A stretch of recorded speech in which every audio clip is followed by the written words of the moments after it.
On va lire Daniel 1. Daniel 6, pardon. Verset 1 jusqu'à 11. Après, on va citer quelques passages. On ne va pas lire tout le chapitre. Allons-y. On commence à lire les premiers versets et puis après, on s'assoit. À partir du verset 1. Darius trouva bon d'établir sur le royaume 120 satrapes. Il faut dire avec moi 120 satrapes. 120 satrapes. Qui devaient être dans tout le royaume. Il mit à leur tête 3 chefs. Il faut dire avec moi 3. Elle était Daniel. Il faut dire avec moi. Afin que ces s'asseoir et il va continuer. Voilà, donc à s'asseoir. Daniel surpassait les chefs et les satrapes. Parce qu'il y avait lui un esprit supérieur. Il faut dire un esprit supérieur. Et le roi pensait à l'établir sur tout le royaume. Verset 4. Alors, les chefs et les satrapes cherchèrent une occasion d'accuser Daniel en ce qui concernait les affaires du royaume. Il faut dire accuser Daniel. Mais il ne put trouver aucune occasion, ni aucune chose à reprendre, parce qu'il était fidèle. Il faut dire il était fidèle. Et qu'on n'apercevait chez lui ni faute, Il faut dire ni faute, ni rien de mauvais. ni rien de mauvais. Verset 5. Et ces hommes dirent, nous ne trouverons aucune occasion contre ce Daniel, à moins que nous n'en trouvions une dans la loi de son Dieu. Il faut dire une dans la loi de son Dieu. Verset 6. Puis ses chefs et ses satrapes se rendirent tumultueusement auprès du roi et lui parlaient ainsi. Roi Darius, vis éternellement. Verset 7. Tous les chefs du royaume, les intendants, les satrapes, les conseillers et les gouverneurs sont d'avis qu'il soit publié un édit royal, avec une défense sévère, pourtant que quiconque, dans l'espace de 30 jours, adressera des prières à quelque Dieu ou à quelque homme, excepté à toi, ô roi, sera jeté dans la fosse au lion. Verset 8. Maintenant, ô roi, confirme la défense et écris le décret, afin qu'il soit irrévocable, selon la loi des Mèdes et des Perses, qui est immuable. Verset 9. Là-dessus, le roi Darius écrivit le décret et la défense. Verset 10. Lorsque Daniel sut que le décret était écrit, il se retira dans sa maison, où les fenêtres de la chambre supérieure étaient ouvertes dans la direction de Jérusalem.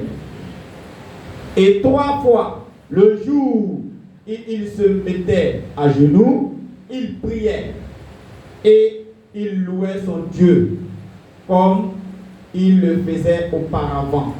Alléluia. Verset 11. Verset 11. Alors ces hommes entrèrent tumultueusement et ils trouvèrent Daniel qui priait et invoquait son Dieu. On lit le verset 16. Verset 16. Alors le roi donna l'ordre qu'on amena Daniel et qu'on le jeta dans la fosse au lion. Le roi prit la parole et dit à Daniel, puisse ton Dieu que tu sers avec persévérance te délivre. Te délivrer. Pardon, te délivrer On lit le verset 20 à 23. Verset 20. En s'approchant de la fosse, il appela Daniel d'une voix triste. Le roi prit la parole et dit à Daniel, Daniel, serviteur du Dieu vivant, ton Dieu, que tu sers avec persévérance, a-t-il pu te délivrer des lions? Verset 21. Et Daniel dit au roi, Roi, vis éternellement. Verset 22. Mon Dieu a envoyé son ange et fermé la gueule des lions, qui ne m'ont fait aucun mal, parce que j'ai été trouvé innocent devant lui. On dit qu'il a été trouvé innocent devant lui. J'ai été trouvé innocent devant lui. Et devant toi non plus, ô roi, je n'ai rien fait de mauvais. Verset 23. Alors le roi fut très joyeux et il ordonna qu'on fît sortir Daniel de la fosse. Daniel fut retiré de la fosse et on ne trouva sur lui aucune blessure parce qu'il avait eu confiance en son Dieu. On dit qu'il a eu confiance en son Dieu. Il a eu confiance en son Dieu. Verset 28. Verset 28. Daniel prospéra sous le règne de Darius et sous le règne de Cyrus, le Perse. Amen. Seigneur, afin de nous davantage à toi, au nom de l'agent ce matin, comme il a déjà dit le thème, intégrité, je redis le thème pour ceux qui viennent d'arriver, l'intégrité, source d'élévation. L'intégrité conduit à la gloire. Ou bien l'intégrité conduit à l'élévation. Tout ça, c'est la même chose. Alléluia. Bien-aimés, quand nous lisons le livre de Daniel, je vous ai expliqué la dernière fois, la Bible dit que Nebuchadnezzar a emporté les enfants d'Israël. Et la Bible dit que la tribu de Juda s'est retrouvée à Babylone. Et parmi ceux qui ont été déportés, qui étaient en captivité, il y avait des jeunes gens. Il y avait la dernière fois, on a prêché sur Daniel 3, il y avait un compagnon de Daniel. C'est les jeunes gens qui sont arrivés et on leur a donné des noms babyloniens. Alléluia. On a vu les trois la dernière fois, Shadrach, Meshach, Abednego. Daniel, lui, son nom qu'on lui a donné, c'était quoi? On suit et on le donne. Et la Bible dit que après la mort de Nebuchadnezzar, c'est son fils Belshazzar qui a pris le pouvoir. Comme nous lisons Daniel 5, on dit que lorsqu'il a ramassé, il est venu, il a organisé un festin avec des concubines, avec les grands de son royaume. Et la Bible dit qu'il a fait sortir les vases qui avaient été déportés de la maison. Il est venu boire avec ces vases. Et pendant qu'il était en train de boire, la Bible dit qu'il y a une main qui est sortie. Qui avait été écrit sur le mur. La main qui est sortie a écrit quoi? Qui peut me dire ce que la main a écrit? C'est ton royaume. C'est ce que ça veut dire. Et la Bible dit que quand nous lisons Daniel 5, le roi a été tué la même nuit. Il a été tué dans Daniel 5, quand vous lisez là-bas, vous allez voir. Et après ça, c'est Darius qui a pris le pouvoir. Lui qui était du royaume de... Hein? Le royaume de quoi? Le Chaldéen fut tué. Donc le roi des Chaldéens a été tué. Et Darius, le maître, s'empara du royaume, âgé de 62 ans. Donc on dit que c'est Darius qui a pris le pouvoir. Et le passage que nous sommes en train de lire, c'est sous le règne de Darius. Donc on dit que Darius a pris le pouvoir, le royaume était grand, qu'est-ce qu'il a fait? Il a dit qu'il va établir 120 centrales. Si je peux appeler ça un peu comme des gouverneurs. le district est devenu gouverneur, tu peux appeler ça ainsi. Voilà, ou bien c'est parce qu'il est préfet en ton temps. Avant, les préfets étaient tout puissants. Hein. Voilà. Donc, c'était un peu ça. Donc, il y avait 120 satrapes qui devaient établir dans tout le royaume. Et à la tête des trois, il devait établir combien? 3 chefs. Donc, ça veut dire qu'un chef devait être établi sur combien? Il devait être établi sur 40. Donc, on dit ces 3-là. Daniel était parmi ces 3. Dis-moi Amen et que je continue. Dis-moi Amen et que je sache que tu es en éveil. Allez, on prend un message comme ça que tu ne suis pas vraiment. Donc, lorsqu'il a voulu mettre Daniel à la tête, et on dit que ces 3-là, Daniel surpassait les autres. Parce que Daniel avait à lui un esprit supérieur. Bien aimé, l'esprit de Dieu là, c'est ce qu'on appelle l'esprit supérieur. Quand quelqu'un tu as l'esprit de Dieu en toi, c'est un esprit supérieur. C'est un esprit qui te permet de voir certaines choses que les autres ne voient pas. Te permet de comprendre certaines choses que les autres ne comprennent pas. Parce que tu as un Dieu qui est vivant. Et le Dieu qui est vivant, il y a des choses qu'il va faire avec toi que les gens ne peuvent pas comprendre. Hier, il venait du travail, il était un témoin. Et quand le roi a voulu mettre Daniel, parce qu'il avait en lui un esprit supérieur, la Bible dit qu'il pensait, il a dit, bon, moi je regarde, mais parmi tous ceux-là, les témoignages que j'ai sur l'enfant là. Parce qu'au temps de Nebuchadnezzar, Daniel a agi là-bas. Quand Nebuchadnezzar a eu ta vision, c'est Daniel qui est venu expliquer. Quand on a écrit, au temps de son papa, au temps de ton fils Belshazzar, quand le but, quand la main est venue écrire sur le but, c'est Daniel qui est venu expliquer. Et voilà Darius encore. Donc, on lui a certainement dit que il y a un hébreu qui est avec nous là. Lui là, c'est un homme, il a l'esprit des dieux saints. Donc, il cherchait à établir Daniel. Mais où est que on dit que c'est comme ça, qu'est-ce qui va se passer? Comment on veut établir Daniel? Qu'est-ce qui va se passer? La jalousie va commencer.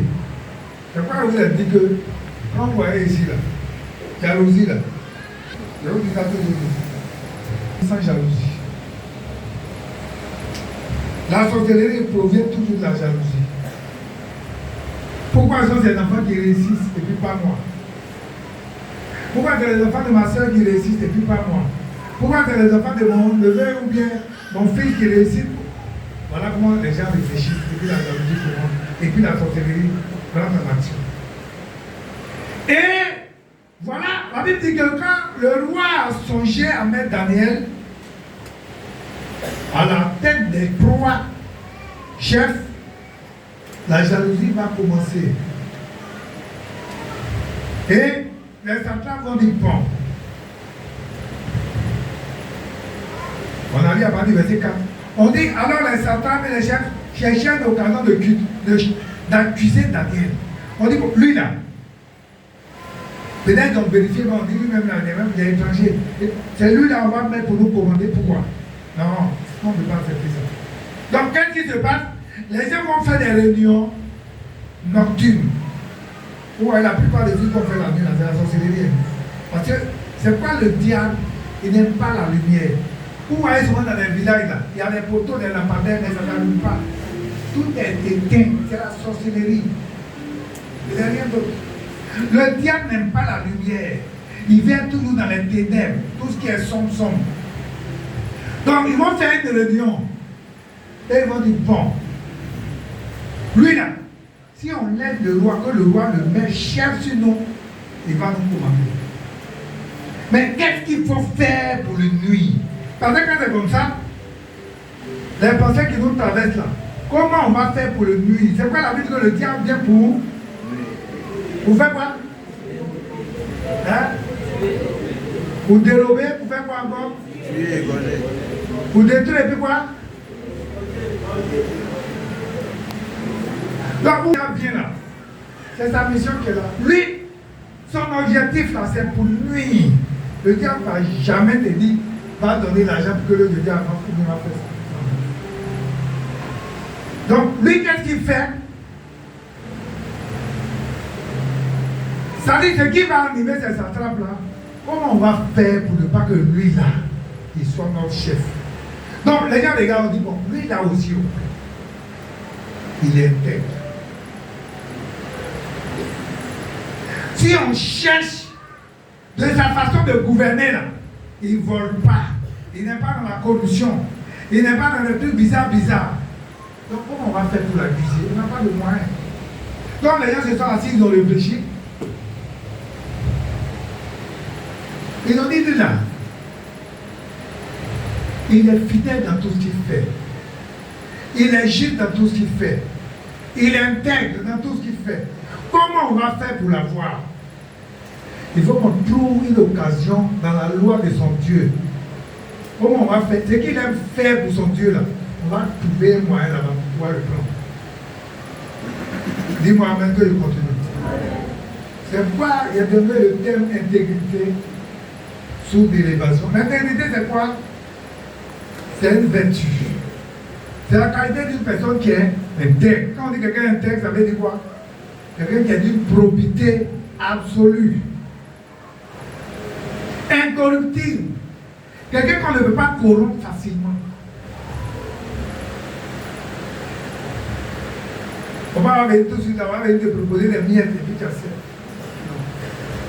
Quelqu'un qu'on ne peut pas corrompre facilement. Alléluia. C'est ça l'intégrité. Et l'intégrité, comme je l'ai dit, ça mène toujours à l'élévation. Si tu acceptes de te corrompre là, le jour où on va voir que tu es un homme corrompu ou bien une femme corrompue, on va faire un rapport sur toi, on va t'enlever de ton poste. Mais quand on va voir que lui là, il est sérieux, lui là, c'est quelqu'un, lui là vraiment, on ne peut pas le corrompre facilement. Hein. Tu vas voir qu'ils vont faire jusqu'à même matin, Dieu va ouvrir d'autres portes plus grandes pour toi. Tu n'as pas entendu ton amen, hein? Amen. C'est pourquoi si tu es quelqu'un qui a des trucs plus bizarres, il faut arrêter. Aujourd'hui, quand on travaille dans le domaine médical, tout te paye. Donc, il faut se rendre compte que ce ne serait pas aisé d'avoir Daniel. Parce qu'il est fidèle, eux-mêmes le connaissent. Donc, qu'est-ce qu'ils vont faire? Ils vont fouiller dans la loi de son Dieu. Et quand ils vont fouiller dans la loi de son Dieu, on se dit, bon, lui là, c'est quelqu'un qui aime prier. C'est quelqu'un qui aime méditer. Ce qu'on va faire là-haut, on va aller tromper le roi et il va signer un décret pour qu'on puisse prendre Daniel. Et vous voyez, dans Daniel 3, c'est la même chose. Hein. Ça veut dire au roi, vie éternellement. Vraiment, la tartine, il faut que tout le monde adore. Parce qu'ils savent qu'il y a des gens qui ne vont pas le faire. Donc il faut qu'on trouve des occasions de chute pour les avoir. C'est la même chose ici. Ils savent que Daniel intègre. Si on vient proposer une magouille pour dire, il faut signer tel papier, on va te donner tant, il ne va pas faire ça. Donc, il faut qu'on regarde dans son Dieu. Donc, on vient, on dit, oh roi, vis éternellement. Le roi dit, quand il va son père faire du soin. Et donc, on lui dit, donc, ce qu'on va faire, il faut qu'on signe un décret pour que personne ne doit adresser une prière à qui que ce soit, excepté toi, le roi. Ça dit, il n'y a pas fait de dire, mon Dieu, ici ou bien quoi. Non, non, c'est toi. Quand tout le monde doit prier, là, quand on se met à genoux comme ça, on doit prier. C'est toi, Darius, on doit prier parce que c'est toi qui es Dieu maintenant. Quand ils ont venu, ils sont venus dire tout ça là au roi. Le roi, ils ont signé le décret, ils ont préparé, ils ont venu lui donner. Et il a signé. Puis lui, il ne savait pas que c'était un piège, il a signé. Et quand ça a été signé, on dit ces personnes, puis ils sont dans une logique. Qu'est-ce qu'ils vont faire? Ils vont suivre Daniel maintenant. Donc ils se mettent dans le noir et puis ils attendent. Puis ils savent que le gars va prier 3 fois par jour. Donc les gens viennent, ils se mettent dans la fenêtre. Quand c'est quoi? Vous savez, les gens, ils sont sortis, ils vont venir se mettre en bas de la fenêtre. Et puis ils attendent. Parce que c'est qu'ils attendent là. Pour qu'ils entendent ta voix. Et puis on dit, ils sont venus timidement, ils sont rentrés. On dit, hé, tu fais quoi? Tu pries. Mais le roi n'a pas dit qu'on ne va pas prier. En même temps, ils se sont levés, ils sont allés chez le roi. Puis ils ont dit, oh roi, vis éternellement. Il y a un décret qui a été signé, non? Il dit oui. On dit, mais le décret a dit qu'on ne doit plus prier un autre Dieu ou bien prier autre personne à part toi. Mais on allait trouver Daniel. Il est en train de prier son Dieu. Le roi voulait trouver des voies, des moyens pour arranger. On dit non, roi. Toi-même, tu sais que quand le décret est signé, là, il est irrévocable. Il faut qu'on l'applique. Donc, il ne faut pas rentrer dans des jeux là. Il faut qu'on l'applique. On dit, bon, qu'est-ce qu'on doit faire? Tout est clair. Celui qui prie, celui qui fait autre chose que ce qui a été fait, on doit le jeter dans la faute au milieu.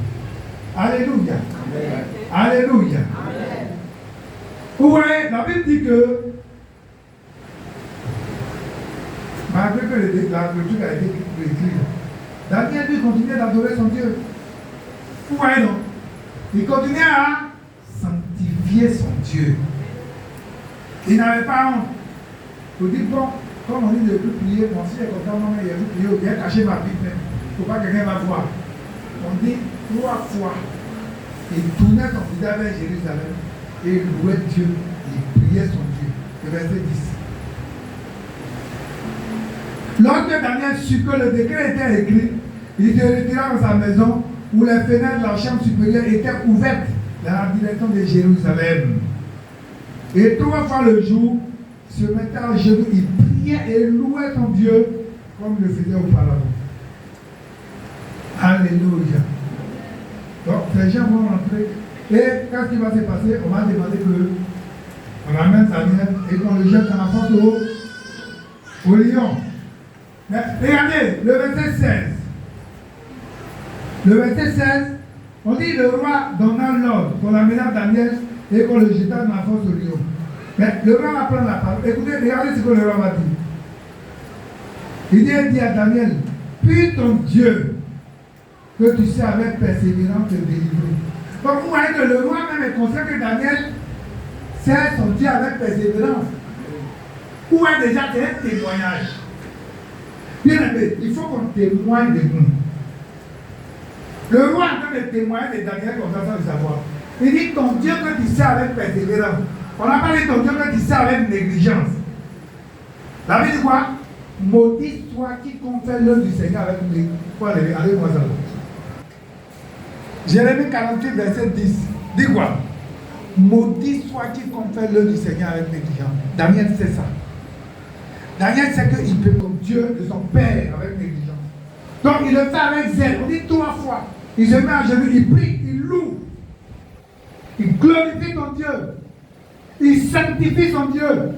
Et pendant qu'il était en train de faire, on dit les gens sont arrivés. On dit, hey, mon ami, on t'a pris en même temps. Avant, il n'avait pas parlé de photo. Sinon, les gens allaient filmer. On allait dire, ah, on a vu les vidéos, voilà les vidéos. Voilà le monsieur là, on a vu, il était en train de prier, il était en train de louer son Dieu. Donc le roi dit, ton Dieu que tu sais, ton Dieu t'est délivré. Le Dieu que tu sais là, que ce Dieu-là te délivre. Alléluia. Amen. Alléluia. Amen. Avec toi, la délivrance va t'opérer. Parce que pendant qu'on jette Daniel dans la porte au lion, vous savez quand tu n'as rien fait que les gens mangent ce Dieu là. Il est le Dieu de Daniel. Amen.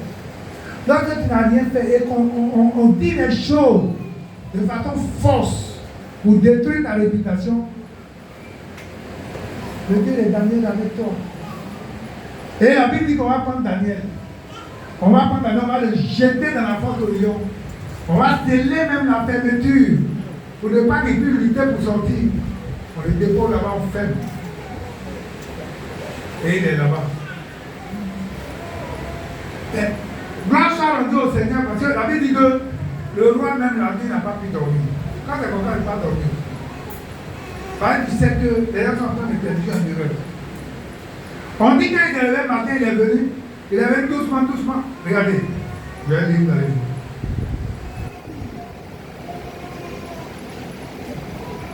On dit en t'approchant de la fosse, il appelle Daniel d'une voix triste. C'est-à-dire, lui, comme il ne connaît pas Dieu, donc, on dit il appelle Daniel d'une voix triste. Daniel! On dit le roi prit la parole.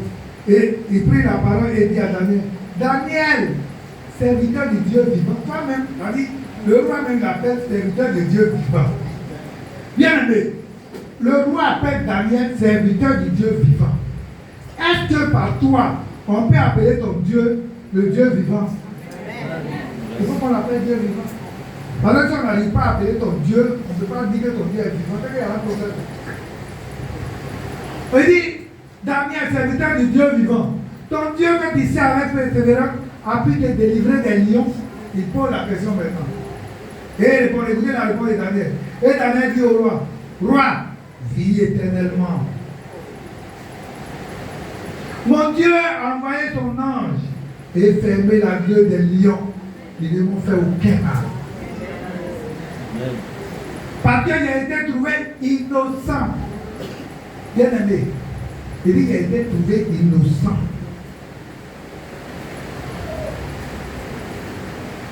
Innocent, ça veut dire quoi? Hein? Il n'a rien fait. Comme il n'a rien fait, je suis innocent. Il a été trouvé innocent devant lui et devant toi non plus. Oh roi, je n'ai rien fait de mauvais.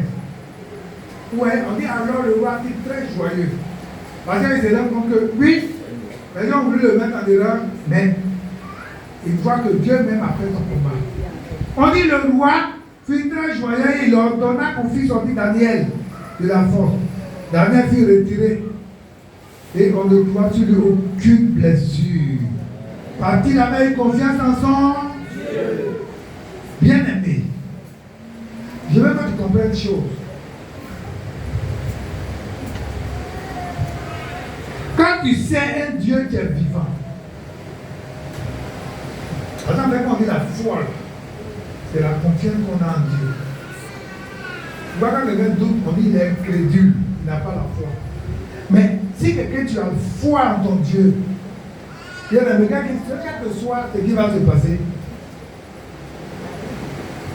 tu restes attaché à ton Dieu. Vous voyez cette histoire-là, elle est merveilleuse. On dit après ça, là, qu'est-ce qui va se passer? Verset 28, le Daniel prospéra sur le règne de Darius. Et il va encore sous le règne de Cyril le Père. Donc vous voyez Daniel, sur le règne de Nebuchadnezzar, il a mangé à un Nebuchadnezzar. Avec Belshazzar, il avait encore des places dans le royaume. Il a été élevé.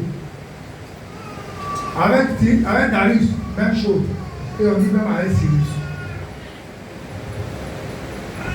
Bien aimé, c'est pas la dernière fois, il a dit que non, oui là, doit être oui. Que non, non, doit être non. Il ne faudrait pas que quand on parle de toi, on dit, lui là, son affaire d'argent. Lui là, son affaire de femme. Lui là, son affaire de garçon. Ou bien lui là, ça dit tout ce qui est mauvais là. Il ne voulait pas que ton nom soit inscrit. Lui là, son affaire de Dieu. Voilà. Ah, c'est déjà bon. La dernière fois, mon neveu dit qu'il doit être. Et il faudrait que ton témoignage là t'ouvre des portes. Il faudrait que ton témoignage là puisse ouvrir des portes pour toi. Quand quelqu'un dit, cette soeur là elle est bien. Si on la met à ce poste là, elle pourra bien gérer notre argent, elle pourra vraiment. Mais tu vas te mettre quelque part, tu vas prendre l'argent pour aller mettre ton team. Ils vont dire, là, on la met ton team, elle a pris notre argent, elle n'est plus déjà à l'église. Où est-ce que tu as gardé ton nom comme ça? Donc, bien aimé, je veux que tu comprennes des choses. Parce que quelqu'un me suit. Et, il a répondu sur 2 versets pour finir. Où est servir Dieu n'est pas une chose aisée. Les gens pensent que ça sera facile. On est dans un monde, le Seigneur même dit quoi? Il dit, je vous envoie comme des brebis au milieu de... Ça veut dire que la chose ne sera pas facile. Quand nous lisons 2 Timothée 3, verset 12 nous dit quoi?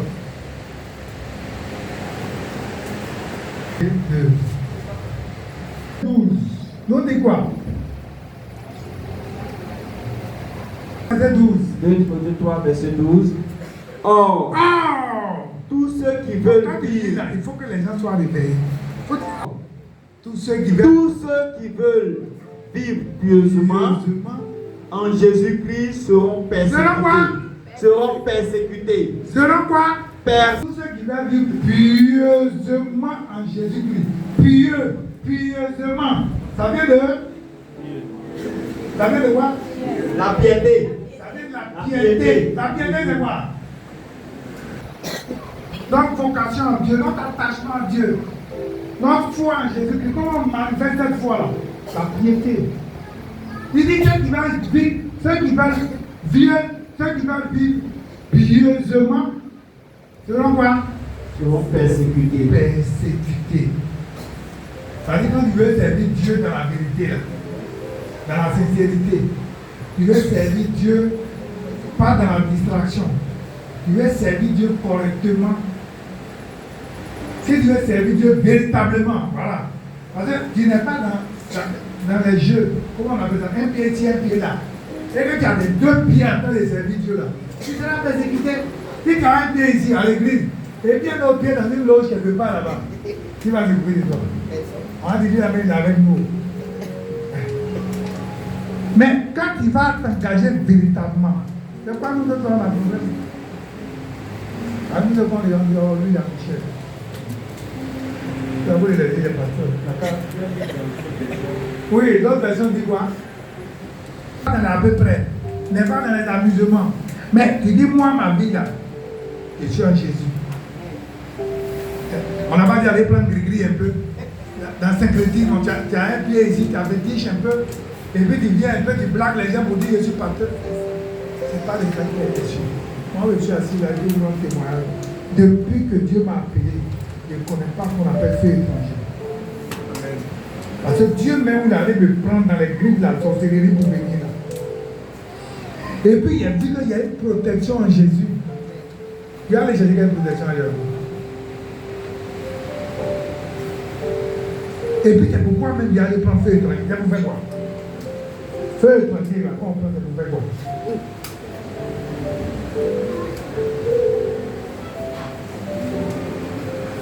Si quelqu'un qui t'attache au Seigneur, là, la gloire de Dieu en toi. Moi, il y a des gens quand ils me voient, ils disent, ah, mais comment tu fais? Il y a des gens quand il a dit mon âge, ils ne croient pas.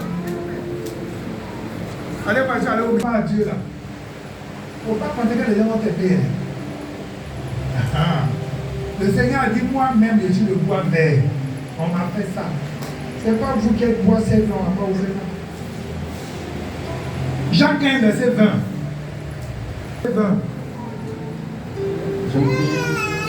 Je vous dis toujours ici que deux manguiers, il y a un manguier où il y a des fruits mûrs, un autre manguier où il n'y a aucun fruit. Tu as fait venir les enfants ici, là, ils vont prendre les cailloux, ils vont commencer à lapider le manguier où il y a les fruits. Il faut savoir que tu portes du fruit, c'est pour t'attendre. Et moi, je suis assis là. Je dis, est-ce la faveur des hommes que je désire ou bien c'est la faveur de Dieu que je cherche? Il dit qu'il y a la faveur des hommes là. Je ne suis pas encore serviteur de Dieu. Si les hommes doivent m'acclamer, au moment quand ils prennent les messages, les gens doivent être gris. Quand ils prêchent là, et puis ça rentre. Tu vas voir que les gens sont tristes. Ça veut dire que le message rentre. Jean 15, verset 20. Souvenez-vous de la parole que je vous ai dite. C'est le Seigneur Jésus qui parle. Il dit, souvenez-vous de la parole que je vous ai dite. Le serviteur n'est pas plus grand que son maître. Donc le serviteur là, il n'est pas plus grand que son maître. S'ils m'ont persécuté, moi-même le bois vert, on m'a persécuté. Ils vous persécuteront aussi. S'ils ont gardé ma parole, ils garderont aussi la vôtre. C'est ce que le Seigneur Jésus dit ici. Donc si vous parlez de quelqu'un qui dit, moi je suis découragé, moi prenez ces passages-là et puis prenez pour les exhorter. On dit, ah, ma soeur était découragée. Ah, mais on a commencé quand il était déjà découragé. Jésus même dit que si on a persécuté là, nous sommes à nous persécuter. Donc c'est quelle persécution tu vis. Et puis à cause de ça, tu vas dire que tu n'es pas l'église. Au contraire, même plus ta persécution est forte, plus ton attachement à Dieu doit être encore plus fort. Si avant tu venais faire 1 heure de temps dans la maison de Dieu, tu dois faire 2 heures, 3 heures. Tu dois te dire que non, Si les gens sont en train de porter, ils sont en train de porter du fruit mûr. Donc il faut que le fruit que je porte là, soit encore abondant. Alléluia. Mais si tu n'as pas compris, moi je suis découragé. Moi-même, il y a un chrétien qui dit, moi je suis découragé. Vraiment, moi-même. Souvent je suis là, ça me fait rire. Alors, les mecs sont malades, ils n'ont aucun plan. La même on les a abandonnés. Il y a des enfants même là, les parents les ont mis, ils les ont abandonnés. Ils n'ont pas eu les moyens pour aller à l'école. Ils sont là. Mais tu les vois, ils sont heureux. Ils auraient pu aller à l'école, bénéficier de la grâce que les amis ont pour aller à l'école, mais ils n'ont pas parents. Mais tu les vois, ils ne vont pas te dire, bon, comme c'est comme ça, je vais être abattu, je vais être quoi. Pourquoi nous-mêmes on va être abattu par la mort? Moi, quand je regarde là, c'est quoi les gens ont. Et puis, je n'aime pas ça, et puis, ça va m'attrister, je ne vois pas. C'est quoi? Chaque jour que Dieu fait là, le Seigneur pouvoir à nous. Tout à l'heure, on va finir le culte. Ça ouvre des portes, ça bloque. Vous savez que l'amertume bloque la grâce de Dieu. Quand la grâce de Dieu veut se manifester dans ta vie, l'amertume bloque ça. Donc, comprenez ça. Hébreu, le pas tout verset 15. On dit l'amertume bloque la grâce. Attends, on prie tous les jours pour que la grâce de Dieu se manifeste dans notre vie. Donc, si toi-même tu vas créer l'amertume en toi, ça va bloquer la grâce que Dieu veut déployer dans ta vie. Donc, tu ne vois pas, et toi-même, tu es en train de mettre un frein à ta réussite. Alléluia. On va y aller avec un dernier passage, puis on a fini. Vous voyez aujourd'hui, malheureusement, on est bombardé avec une théologie qui dit qu'on ne doit plus souffrir. Et une théologie qui est non biblique. L'absence de souffrance. Non, tu ne dois plus souffrir. Oui, toi-même. Moi, un jour, je parlais à un autre. Et les gens vont persécuter là. Ils vont persécuter, vont persécuter aussi. Si vous êtes vraiment persécuté. Donc, quand au contraire, quand les gens nous persécutent, on doit être heureux. Parce qu'on est en train de prendre part à la souffrance de Christ. Et aussi, on va prendre part à la gloire qui est manifeste dans nos vies. C'est pourquoi il y a un passage que j'aime bien dans la Bible. 2 Corinthiens. Ne perdons pas courage. Et lors même que notre homme intérieur se détruit, notre homme intérieur se renouvelle de jour en jour. Car nos légères afflictions du moment présent produisent en nous, au-delà de toute mesure, un poids éternel de gloire. Parce que nous regardons non aux choses visibles, mais à celles qui sont invisibles. Car les choses visibles sont passagères. Et les invisibles sont éternels. Quand tu connais des passages comme ça, c'est pas une chose. C'est Paul qui parle. La Bible dit que Paul, là, il avait des charmes dans son corps. Et ça m'a prié, les gens sont guéris, mais lui-même avait mal dans son corps. Quand il prie, le Seigneur dit, ma grâce me suffit. C'est lui qui a écrit ça. Il dit, nous n'avons pas à perdre courage. Parce que nos légères afflictions du moment, les petites situations qu'on vit aujourd'hui, ça n'a rien à voir avec le poids de la gloire qui nous attend de venir. C'est ce que Paul veut dire. Ça dit, moi, je suis dans la fin, il regarde comme ça. Je sais que je ne serai pas malheureux demain. Ça, la plupart m'en dirait ça dans la tête. Je sais que je ne serai pas malheureux dans ma vie demain. Je sais ça. Donc, je suis là, quand je marche là, je marche vers la gloire, je marche dans la victoire. Je sais que je marche parce que la gloire de Dieu m'attend. Et je dois témoigner de cette gloire. Donc, il n'a pas dit, je suis découragé. Et puis, on vient là, moi, je suis découragé. Moi-même. Puis, elle vient de dire qu'il est découragé. C'est-à-dire que la personne n'est pas encore convertie. En fait, le problème de l'église, c'est la conversion. 1 Pierre 4, verset 16 à 18, et puis nous allons finir. 14 à 16. 1 Pierre 4, verset 16 à 18. 14 à 16. Je lis la parole de Dieu. Verset 14. Si vous êtes outragés par le nom de Christ, vous êtes heureux. Voilà. Donc, on prend par la souffrance de Christ. Il dit, si nous sommes outragés, si on nous outrage, allons-y. outragés par le nom de Christ, vous êtes heureux, parce que l'Esprit de gloire, l'Esprit de Dieu repose sur vous. Verset 15. Que nul de vous, en effet, ne souffre comme meurtrier, ou voleur, ou malfaiteur, ou comme s'ingérant dans les affaires d'autrui. Verset 16. Mais si quelqu'un souffre comme chrétien, qu'il n'en ait point honte, et que plutôt il glorifie Dieu à cause de son nom. On ne doit pas souffrir comme meurtrier, parce qu'on a fait quelque chose de mal là-bas. Et puis on souffre. Ou bien voleur, tu allais voler et puis on t'a pris. On te frappe. Et puis il dit, moi-même je souffre à cause de Christ. Il n'est pas bien souffrir à cause de Christ. Il souffre parce que tu es voleur. Est-ce qu'on comprend ce que je dis? Ou bien comme malfaiteur. Ou comme s'ingérant dans les affaires d'autrui. Tu allais te mettre, de t'affairer quelque part. Et puis les gens sont en train de te frapper. Ou bien ils sont en train de t'insulter. Et puis il dit, moi-même, on m'insulte par la cause de Christ, c'est pas la cause de Christ.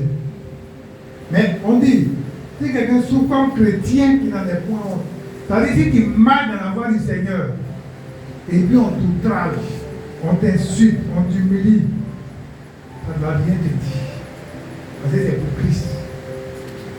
Mais il ne faudrait pas que tu souffres parce que tu allais faire du mal aux gens et les gens sont en train de rentrer en retour. Si tu allais prendre mari de quelqu'un et puis on appelle de frapper, c'est là. Tu ne vas pas dire, bon, moi-même, je souffre à cause de Christ. Christ n'a pas dit la différence. Et tu allais voler quelque chose qu'on t'a attrapé. On appelle de frapper, on dit, voler, et toi te frappe. Tu vas dire, oui, moi-même, on me frappe parce que c'est pas à cause de Christ. C'est pour toi-même. Mais si ton mari te persécute, parce que tu es une chrétienne engagée, bénis le Seigneur. Mais dans le même temps, toi, il faut faire ta part que tu dois faire. Et je vous dis ça tous les jours. Ton mari ne doit pas te reprocher des choses au niveau de la maison. Il peut te dire des choses une fois, mais il ne faudrait pas qu'il répète ça tous les jours. Tu dois venir à l'église. Ton mari n'est pas à l'église, c'est pas grave. Il faut te lever le matin, prépare. Il faut préparer. S'il aime foutu, il faut faire. Si tu dois piler foutu le matin, préparer tout ça là, ça sort, tu mets là. Il doit manger, si tu arrives avant, tu chauffes, tu manges. C'est pas aussi qu'on finit le culte. Il faut aller à la maison, il ne faut pas aller t'affairer. On dit non, on a fini le culte à 15h. Non. Quand on finit le culte, il faut aller. Tu as affaire en tant que femme. Mais si les gens te persécutent, parce que ton affaire de Dieu l'énerve, ça, ce n'est pas ce combat, n'est pas toi. Ou bien si ta belle famille te persécute, ça, toi, tu n'as rien à y avoir. Et là, tu dois prier. Quand tu pries, tu dois prier pour confier tout au Seigneur.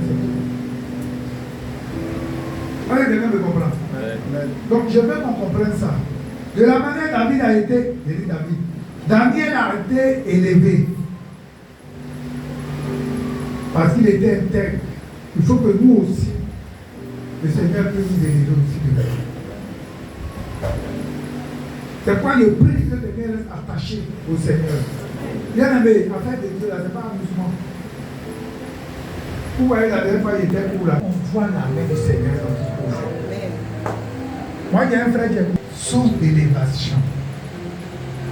Bien aimé, si on reste intègre, le Seigneur va nous élever comme l'a fait avec Daniel. Comme l'a fait avec toi, mon père de Daniel.